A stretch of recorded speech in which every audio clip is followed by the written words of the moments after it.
Jeg vil i den her video hjælpe dig med at gå fra sådan okay content til content.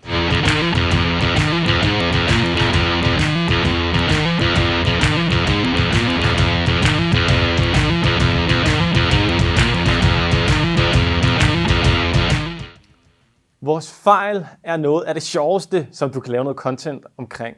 Altså alle de her fraklip, som du sorterer fra, fordi det ikke skal bruges i det endelige video eller til din artikel.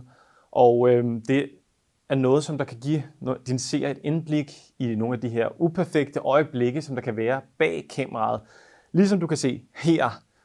Det er fra et tidligere opslag, hvor jeg har leget lidt med min drone, eller jeg var ude at flyve, og så flyver jeg direkte ind i et træ. Og i stedet for at slette sådan en optagelse, så er det bedre at bruge det på sine sociale medier til noget content. Og det er jo også noget, som er med til at vise en anden side af dig, en lidt mere sympatisk og lidt mere afslappet side, som der faktisk godt kan gå hen og styrke dit brand.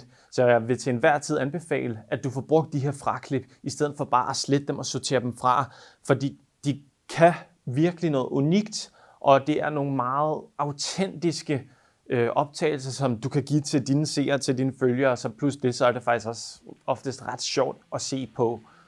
Wingardium Leviosa!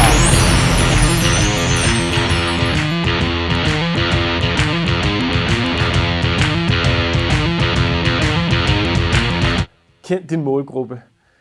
Det lyder meget klichéagtigt og meget åbenlyst. Selvfølgelig skal man kende sin målgruppe, men det er jo bare faktum, at jo bedre du kender din målgruppe, jo bedre og mere relevant content kan du lave til din målgruppe.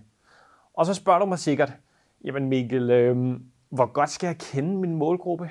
Og til det der svarer jeg, at du skal kende din målgruppes problemer og deres behov og deres udfordringer. Og så skal du kende deres toiletvaner, hvornår de nyser, hvornår de slår en skid.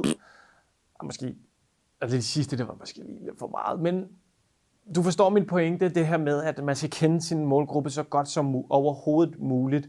Også i forhold til, at du prøver jo at skrue det her content sammen til dem, så jo bedre du kender dem, jo bedre content kan du lave, som sagt. Og i det her, der er relevans virkelig nøgleordet.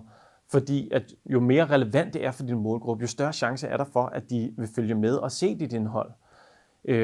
Og det hjælper jo selvfølgelig også, at du kender deres demografi og deres adfærd.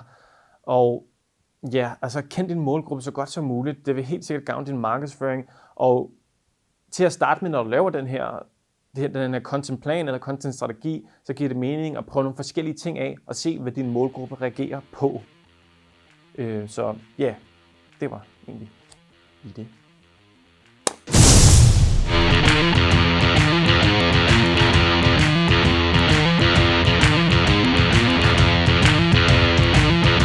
Konsistens.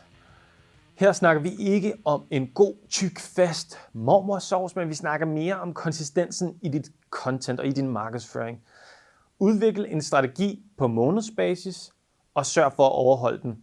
Og med det mener jeg, at du skal sidde med en kalender, og så skal du sidde og skrive ind alle de opslag, som du vil lave.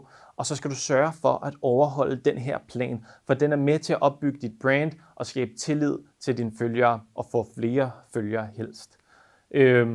Og når du laver sådan en her plan, så er det vigtigt at tænke på, at det her, det tager tid. Både selve planen, forarbejdet, men også hele processen i det med at udvikle det her content.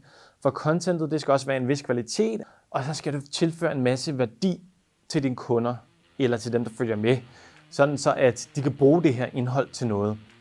Og ja, til sidst er der jo bare at sige held og lykke, og jeg håber, du kunne bruge de her tips til noget. Prøv det af, og like, og ja, følg, og del, og whatever. Vi ses!